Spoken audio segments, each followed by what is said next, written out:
आज हम 12वें नक्षत्र की, जिसका नाम है उत्तर फाल्गुनी नक्षत्र, बाकी 1 से लेकर 11 नक्षत्र के थ्रू आप देख सकते हैं अपने स्पाउस का हर चीज। और प्लेलिस्ट सेक्शन को आप देख लीजिए नक्षत्र की डरकारक वाला।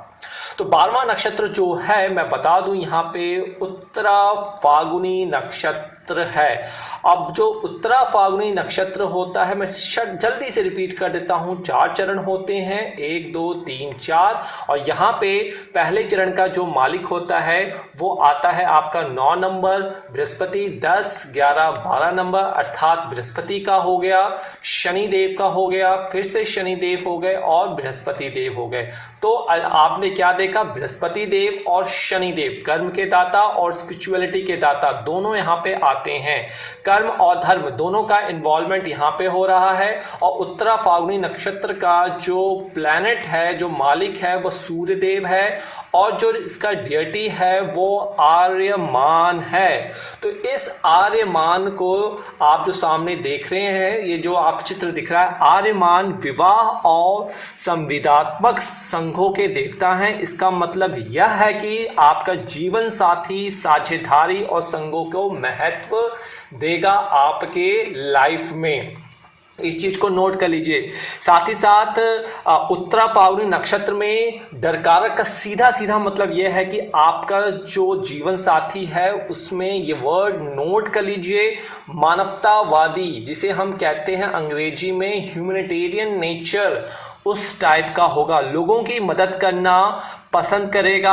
आपका साथी ईमानदार, देखभाल करने वाला, बच्चों को प्यार करने वाला होगा। और क्या चाहिए आपको, और देखना क्या है, आपने अपने डरकारक को देखना। ये 7th हाउस का जो मालिक है आपकी कुंडली में, क्या वो उत्तरा फाल्गुनी नक्षत्र में बैठा है, तो ये सारी चीजें आपके स्पाउस की। तो आगे हम हेल्थ, व्यवसाय और उसका कैसा पारिवारिक रिलेशनशिप होगा, ये सारा कुछ इस वीडियो में देखने वाले हैं। तो अंत तक आप देखिए।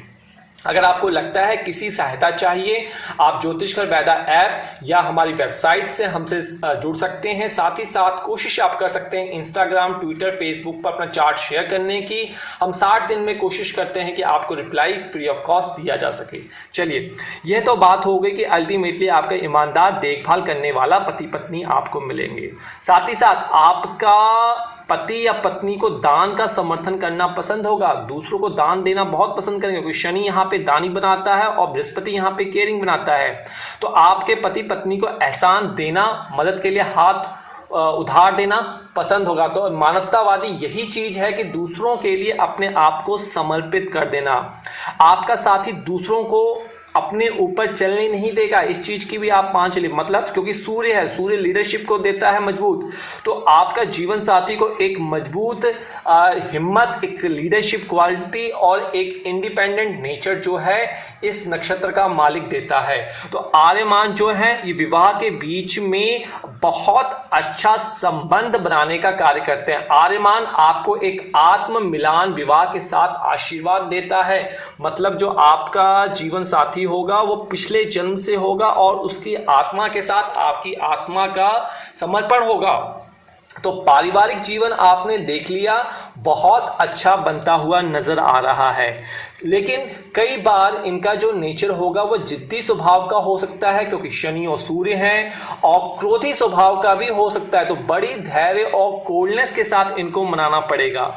दबदबा और थोड़ा आक्रामक स्वभाव भी इनका परिवार के ऊपर देखने को मिलेगा आपको। तो इसे हैरान होने की बात नहीं है, आपको आराम से पोलाइटनेस के साथ कंट्रोल करना होगा, चीज़ों को सुधारना होगा। चलिए, उसके बाद स्वास्थ्य की बात कर लें तो जो आपके शरीर की रीढ़ की हड्डी होती है उसका हिस्सा इस नक्षत्र के अंतर्गत आता है, क्योंकि ये जो नक्षत्र है ये कन्या नक्षत्र की राशि में इसके 4 चरण पड़ते हैं।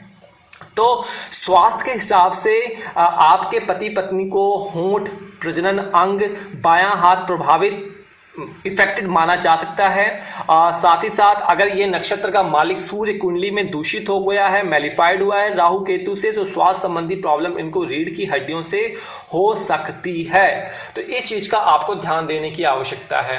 अब बात करते हैं ये लोग कैसी जॉब लाइफ पसंद करते, कैसा व्यापार ये लोग करना पसंद करते हैं, किस सेक्टर में ये लोग कार्यरत करते हैं। तो देखिए शनि, बृहस्पति और शुक्र, तो गवर्नमेंट जॉब तो सीधे सीधे आ गई, पीएसयू सेक्टर आ गया, स्टेट गवर्नमेंट जॉब सीधे सीधे आ गई, पॉलिटिशियन सेक्टर भी यहाँ पे सीधे सीधे आ जाता है। तो अगर आप यूपीएससी उच्च अधिकारियों की पोस्ट के लिए ग्रुप ए ग्रुप बी की तैयारी करना चाहते हैं, अगर आपका ये नक्षत्र है, आपके स्पाउस है, तो आप उसको मोटिवेट कीजिए, डेफिनेटली वो जॉब प्राप्त कर लेगा। और ये लोग प्रसिद्ध स्पोर्ट्समैन, अच्छे गेस्टेड ऑफिसर बन के आगे निकलते हैं, अच्छे सोशल कर्ता बनते हैं, अच्छे स्पिरिचुअल गुरु बनते हैं और विवाह काउंसलर में बहुत अच्छा कार्य करते हैं और हर परिस्थितियों में स्वयं को ढालने की क्षमता यह लोग रखते हैं। तो अगर आपका जो नक्षत्र है इस चरण के किसी भी भाव में पड़ा है तो क्या एक एक लाइन में चीजें निकल कर आएंगी, चलिए वो बात मैं यहाँ पे कर लेता हूँ।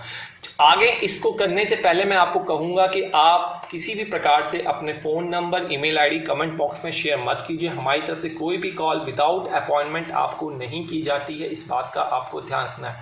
तो आपको फिशिंग से बचना है, किसी भी सब कमेंट्स को रिप्लाई नहीं करना है, क्योंकि आप सब कमेंट्स आपके स्पैम में जाएंगे, फिर आपको कभी भी ज्योतिष का एस्ट्रोलॉजी की तरफ से रिप्लाई नहीं मिलेगा उस अकाउंट पे। तो सारे कमेंट ज्योतिष का एस्ट्रोलॉजी की तरफ से ही मान्य होंगे। तो पहले चरण में आपका जो पहले चरण में, क्योंकि ये चंद्रमा इस नक्षत्र के पहले चरण में आता है, कहीं ना कहीं यहाँ पे प्रभाव चंद्रमा का भी देखना पड़ता है। और उत्तर फाल्गुनी का जो पहला चरण है, सूर्य का प्रभाव है, गुरु का भी प्रभाव यहाँ देखने को मिलता है। तो चेहरा कोमल, काली आंखें, लंबी भुजाएं होंगी और साथ ही साथ सांस रेस्पिरेशन संबंधी इनको प्रॉब्लम हो सकती है। दूसरे चरण की हम बात करें तो गेहुआ रंग होगा, अच्छा वक्ता होगा, हिरण के समान आंखें उनकी हो सकती है। साथ ही साथ उत्तरा फाल्गुनी के तीसरे चरण की हम बात कर लें तो लंबा और शरीर, सुंदर आंखें दिखती हुई नजर आ रही हैं, भरा हुआ चेहरा हो सकता है, उसके पास मृदु भाषा, सॉफ्ट स्किल पर्सन वो हो सकता है।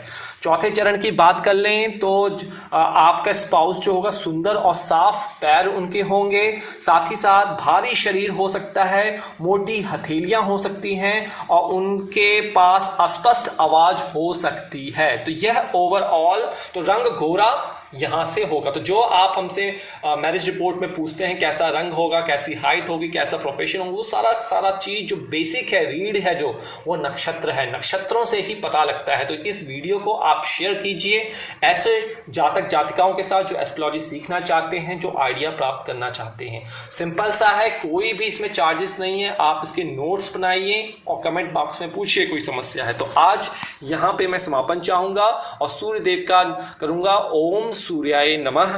नमस्कार।